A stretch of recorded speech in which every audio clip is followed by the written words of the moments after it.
We're going to bring another parent-child duo to the stage. We're going to bring Miss Arati and Miss Annika Singh. Arati is an at-large trustee and former school board chair of the Austin ISD. She is also a former teacher, a business owner, and a mom for 2 young women. A fun fact is that she's also a co-inventor of several patents with her 2 daughters. Annika is a senior at Austin High School. Congratulations. She loves debating on her team, teaching dance, and tutoring fellow students. She cares about creativity in the arts and is a published author herself. So y'all welcome the Singhs to the stage, please.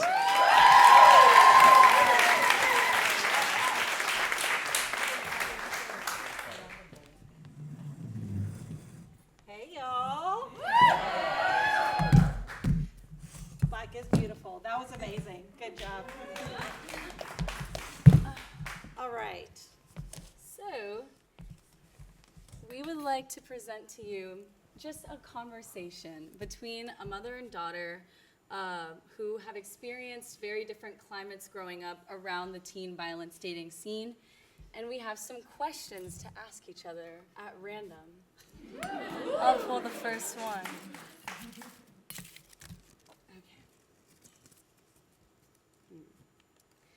Okay, Mama. Yeah. What is your advice to caregivers / moms / dads about navigating healthy relationships? All right. So I got to preface this by saying I am no expert in any of this. But I am an expert in loving my child, like many of us are. So yes. So my answers may be imperfect, and they will be perfect in their imperfection, I guess. So the advice that I would give to another parent, is that what you said, a caregiver, would be, you can't talk about healthy relationships out of the blue. To be able to talk about healthy relationships, you've got to have a healthy relationship with your child, I think. And so it's a bigger question to me, but I would say, for starters, I can just share with my kids, they knew what our expectations were in our family with regards to, the homework and responsibilities to the family and the community and serving our community in different ways. And we provided support as much as we could so that they could do that. But when it comes to healthy relationships, if you have all of that kind of in place, then when you're talking about things like healthy relationships, about boyfriends and girlfriends and this and that and sexuality and all the things, all the injustices in the world that our kids are experiencing, those conversations come more naturally. I can't say that I've always done them well. She can attest to that for sure. But I would say try to create a safe space. Try to resist I'm not telling you to do it. I'm always also telling myself to try not to judge first, but to pause and think, what does she need from me right now? And that's really hard to do a lot of the time, but that's something that I strive for. Yeah, I definitely feel like when you were growing up, those conversations weren't as common, especially because I feel like youth is more exposed to different forms of violence, especially because of the internet, which was not present when you were growing up. So I actually remember the first time that we tried to have a conversation, I almost knew more about things you were warning me, just because of how different, how much access to information youth has now. But yeah, that's pretty fire. I'm gonna pull another one. Okay. Actually, why don't you ask? Okay.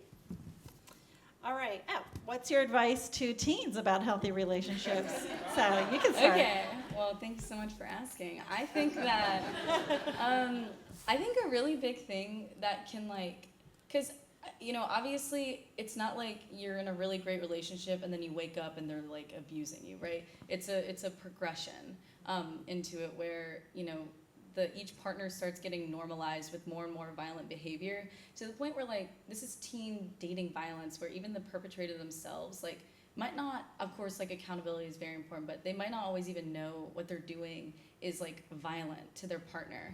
And so I don't know, there's a huge responsibility when you're dating as youth to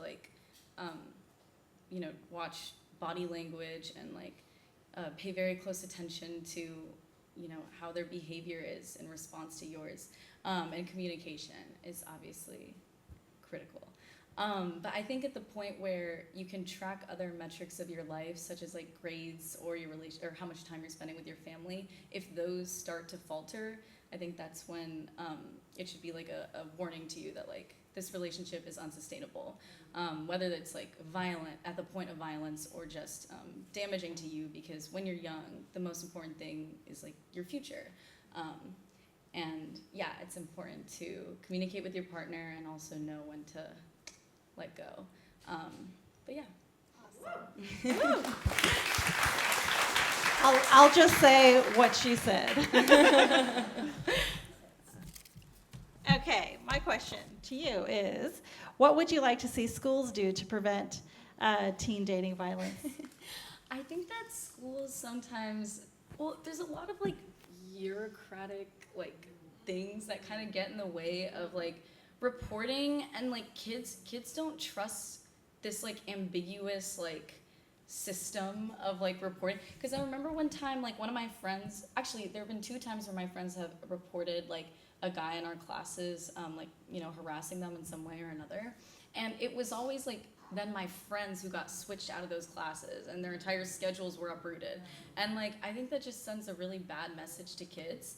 And also they would be oh, we can't tell you what we did to the harasser, because it's confidential. And then that just creates a huge lack of trust between the students and faculty. And then obviously they tell their friends oh, don't tell the school, it's useless, do something else about it. But school is could be a really positive avenue for kids, in my opinion, to fighting or helping themselves in an abusive relationship. But right now, I don't think that schools currently, and this doesn't have to do, I think it's through state governments are implementing rules and regulations. And of course, I'm sure that there's importance to those. There's so much ambiguity that kids just stop trusting schools to help them with that type of issue.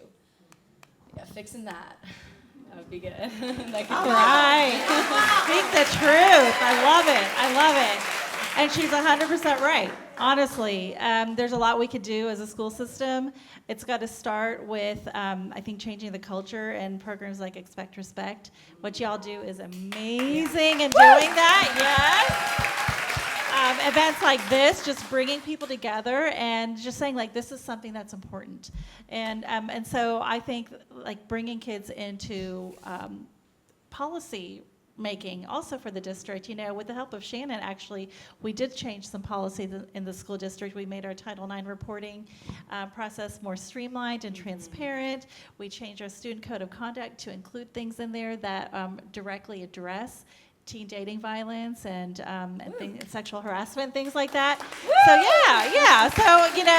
So that's just the tip of the iceberg. Obviously, there's so much more we need to do, but I think events like this are a big part of it. So thanks. Absolutely. Yeah, good job, Mama.